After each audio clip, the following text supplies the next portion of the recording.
Okay, welcome to your week ahead preview with me, Aaron Hill, the Chief Market Analyst here at FP Markets. I hope we all had a restful weekend and are ready to get stuck in to this week's data. So last week saw some interesting market movement across key asset classes, potentially opening the door to some compelling opportunities for the day ahead, with the key risk event, of course, being the US CPI inflation data. The US dollar continued to soften throughout most of last week following those tasty NFP revisions. You may remember that the July NFP print showed that the US economy produced 35,000 new payrolls based on a 3-month average. Here is the dollar reaction to that NFP print. But here's what's really interesting here is while the dollar did indeed fall, equity markets chose a slightly different path here.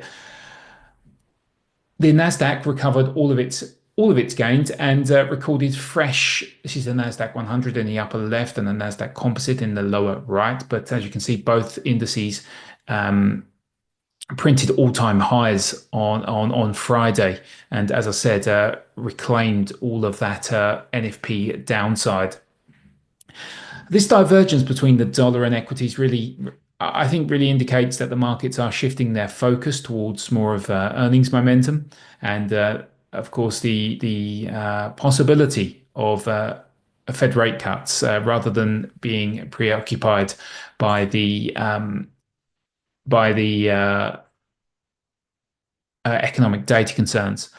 We also saw last week Apple, one of the so we saw some major moves in Mag 7 stocks with Apple breaking out of its range. We have a range here between this support of 194.24 and 212.24, and we also saw a breakout above that 200-day simple moving average here. And what you saw here was the stock rallying 13% on the week. So it was a really good week for the Mag 7 stocks.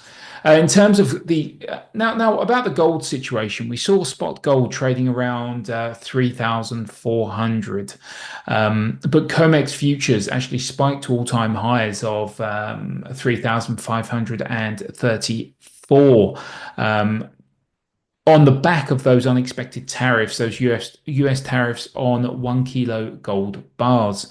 Now, I won't get into too much detail about this situation, but in terms of how it affects, excuse me, how it affects traders and investors, this dislocation is, of course, going to create wider spreads and potentially impact liquidity across gold markets. And this can affect both day traders and, of course, swing traders, as it creates ripple effects throughout the entire ecosystem, if you will. This is just something to be aware of if you trade gold. Now, as I said, Tuesday's July, just going to bring that up for you guys. Tuesday's July US CPI release will be the macro highlight of the week, because really what it's going to tell us is whether June's tariff pass-through was a one-off event or the beginning of, say, a stickier inflation trend. Now, as you can see at the headline level, we are expected to see a mild uptick to 2.8% from 2.7% on a year-over-year basis. Month over month, we're actually expecting to see inflation soften to 0.2% from 0.3%. Now, here's where it gets interesting is when we look at the core data. Core year-over-year inflation is expected to tick higher to 3%, with the month-over-month measure also expected to tick higher to 0.3% from 0.2%. Now, this 0.3% number is frankly quite concerning. It will be quite concerning for the Fed. Now, in terms of the minimum and maximum estimate ranges here, these are interesting. So for the headline print, the max, we're looking at 2.9%, and for the minimum, 2.6%. But for the core, we're looking at a high of 3.2% and 2.9%. This is quite something. The logic behind these forecasts is relatively straightforward. So we have cheaper gasoline prices and we have cheaper or calmer food prices that should keep the headline release relatively well contained. But on the core goods inflation, this is where tariffs are hitting the hardest. In addition to those shall we say, persistent shelter costs. And this is expected to push the core measure higher on both the month over month and the year over year print.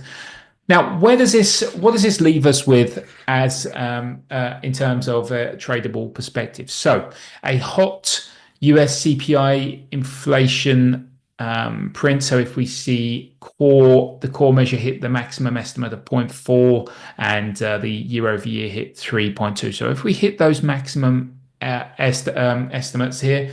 Of course, we are expecting the dollar to rally, yields to rally, and equities and gold to potentially sell off. What you will also see is investors push back against current rate cut expectations, as if inflation is rising, the Fed will find it difficult to begin easing policy. So we have to remember that the markets are currently pricing in 60 basis points, around 60 basis points rounded, of easing this year. One cut is almost, let's just say, it's fully priced in for September at 22 basis points of easing, and another cut potentially in December. But here's the caveat to this. Assuming we do see an upside deviation to the core number here, say we come in at 3.2% on the year over year basis, a dollar long would be something to be to consider, to look into, of course, but I believe it will only be a short-lived trade. It will only be a scalp because of what we saw in the jobs market the recent jobs report, which is quite concerning. So markets aren't going to ignore those massive downside revisions in that July payrolls report because we've got one hot CPI inflation print. It just doesn't work like that. So the Fed has a dual mandate, right? Price stability and maximum employment. They can't let the labor market collapse just because of tariff-induced inflation. So any dollar strength or equity weakness from a hot CPI would likely be short-lived, I believe. Now, assuming that we see core inflation surprise to the downside, and this is where it gets pretty interesting from my perspective. If we see a downside surprise in the say we hit 2.8% or even remain at 2.9%, this would suggest that the tariff pass-through hasn't been as significant as feared. Now, in this type of scenario, we can see, depending on how much of a deviation we see between that in the CPI report, we could see a potentially aggressive dollar selling. Equities, of course, would rally, and you will also see investors add to those. You'll definitely see September's cut fully priced in by that point, and it might be 35 basis points priced in, and we'll probably could potentially see almost 3 rate cuts by the end of the year priced in.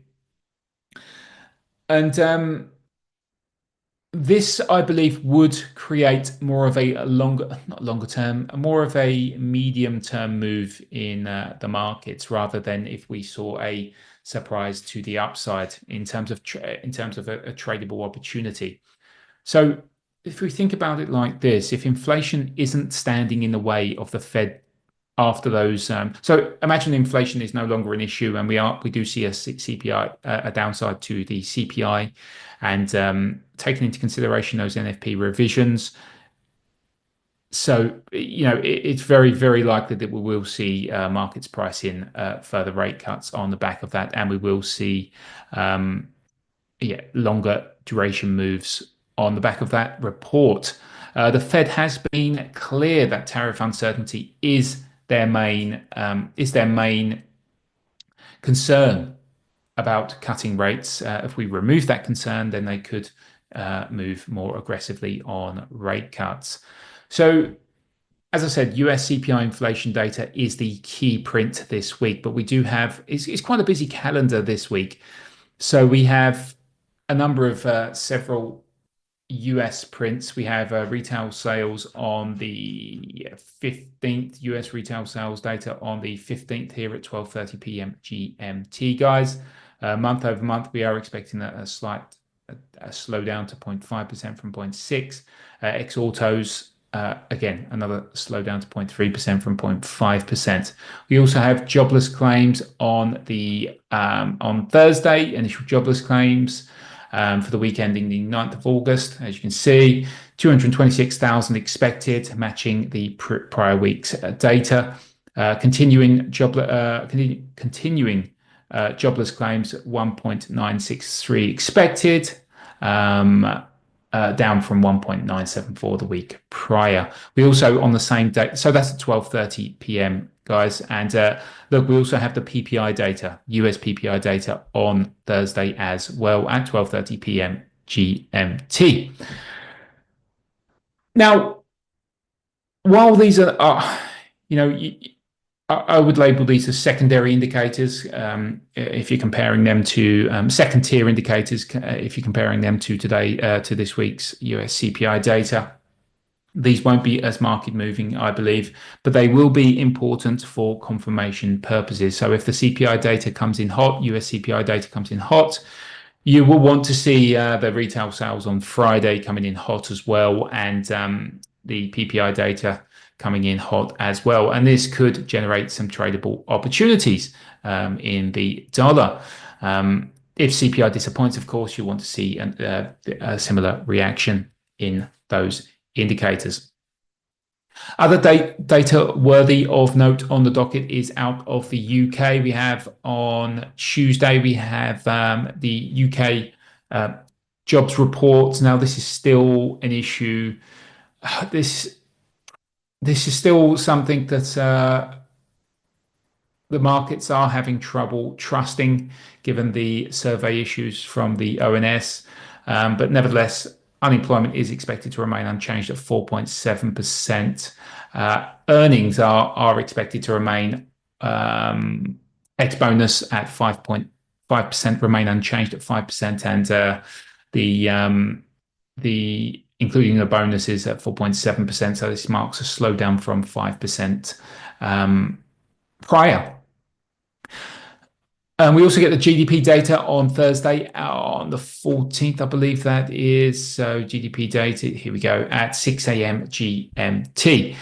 Now, GDP is expected, so you will recall that the April and May's report for the month-over-month GDP came in, showed a contraction. We are expecting a 0.1%, or the economists are expecting a 0.1% expansion in June. These data follow the BOE's rate decision last week. The BOE delivered a more of a hawkish outcome than markets expected. I think I remember reading that no economists expected this. According to the LSG data that you're looking at right now, the economists expected 7-2 vote in favor of a 25 basis point cut, but what we actually got was a vote split of 5-4 for a rate cut, which is considerably more hawkish than expected. Now, this was the Bank of England also saw its first recast vote, because we had Alan Taylor, which I believe is an external member of the MPC, actually vote for a 50 basis point cut. But after the recast, the vote recast, he opted for that 25 basis point rate cut. So initially it was a 4-4-1, 4 for a hold, 4 for a 25 basis point cut, and 1 cut for a 50 basis point cut. We also saw upgrades to both growth and inflation forecasts. Now, I will be closely watching the euro pound. charts. It's been a particularly interesting market of late. The fundamentals, of course, I believe do support further sterling strength, and should GDP data and the jobs data support this narrative, we could see further upside in the pound, which means further downside in the euro pound.